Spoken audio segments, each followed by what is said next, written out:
কালী তারা ভুবনেশ্বরী বা এদিকে ছিন্নমস্তা বলে লোকে ভয় পায় যে বোধহয় গলাটা কাটা, বেসিক্যালি গলাটা কাটা না, ব্যাপারটা হচ্ছে লেট গো করা, স্যাক্রিফাইস করা।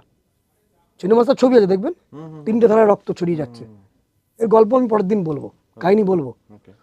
একটা যখন ফল গাছ থেকে পেকে মাটিতে পড়ে যাচ্ছে, ওটাও তো ছিন্নমস্তা, কেটে কেটে পড়ছে, ও তো ত্যাগ করলো।